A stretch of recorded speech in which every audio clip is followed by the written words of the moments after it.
Ibu dan Bapak Guru, setelah mempelajari tentang prinsip merumuskan tujuan pembelajaran, sekarang mari kita coba mempraktikkannya pada salah satu mata pelajaran.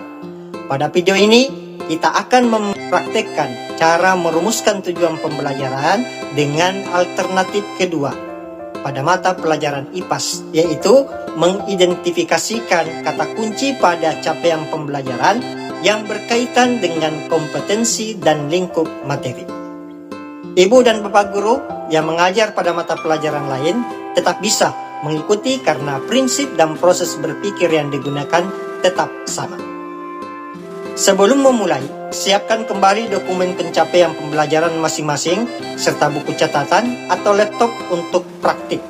Pada alternatif 2, tujuan pembelajaran dirumuskan dengan menganalisis kompetensi dan lingkup materi pada CP. Jadi, yang pertama dilakukan adalah mengidentifikasi kata kunci pada capaian pembelajaran yang berkaitan dengan kompetensi dan lingkup materi. Mari kita praktekkan pada elemen pertama, yaitu elemen pemahaman IPAS. Pada kalimat ini, kompetensi yang diminta adalah menganalisis hubungan. Lingkup materinya adalah fungsi panca indera. Pada kalimat selanjutnya, peserta didik diminta membuat alat simulasi. Lingkup materinya adalah siklus makhluk hidup dan dilanjutkan untuk semua kalimat dalam semua elemen. Langkah kedua adalah mengelompokkan hasil identifikasi. Kita kelompokkan kompetensi dan ruang lingkupnya. Untuk mempermudah analisis hasil identifikasi ini, bisa kita tuangkan dalam tabel seperti contoh berikut. Pada contoh ini, CP diuraikan per kalimat, karena dalam karakteristik mata pelajaran IPAS, setiap kalimat CP dapat membuat ruang lingkup materi yang berbeda-beda. Kita juga bisa mengelompokkan hasil identifikasi dengan ruang lingkup yang sama. Misal, untuk contoh berikut.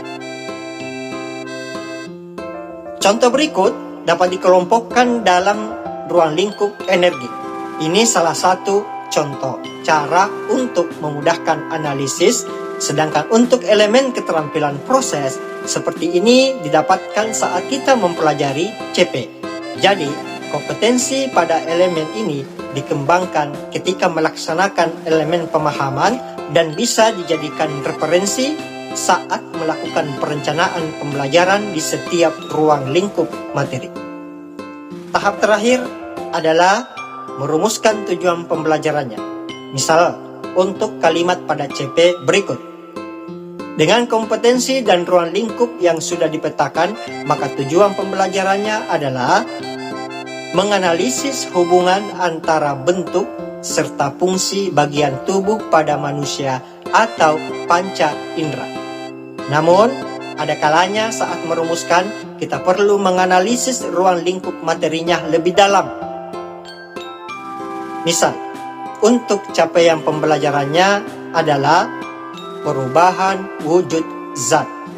Namun, sebelum peserta didik mampu menganalisis mengenai perubahan wujud zat, tentunya peserta didik harus mempelajari terlebih dahulu tentang jenis wujud zat dan karakteristiknya.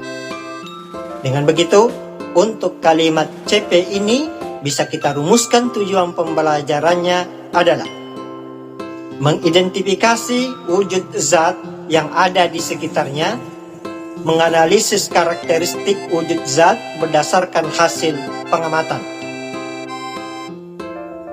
menceritakan konsep perubahan wujud zat berdasarkan hasil percobaan.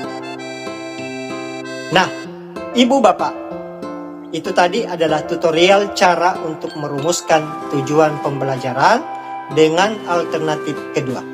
Mudah, bukan? Langkahnya hanya ada 3. Yang pertama adalah mengidentifikasi kata kunci pada capaian pembelajaran. 2. Mengelompokkan hasil identifikasi sesuai kompetensi dan lingkup materinya. 3. merumuskan tujuan pembelajarannya. Untuk memahami berbagai cara dalam merumuskan tujuan pembelajaran, Ibu dan Bapak dapat melihat referensi yang telah disediakan dalam panduan pembelajaran dan asesmen. Jangan lupa untuk memperhatikan juga kedalaman ruang lingkup materi dari kompetensi prasyarat saat merumuskan tujuan pembelajaran. Selamat mencoba.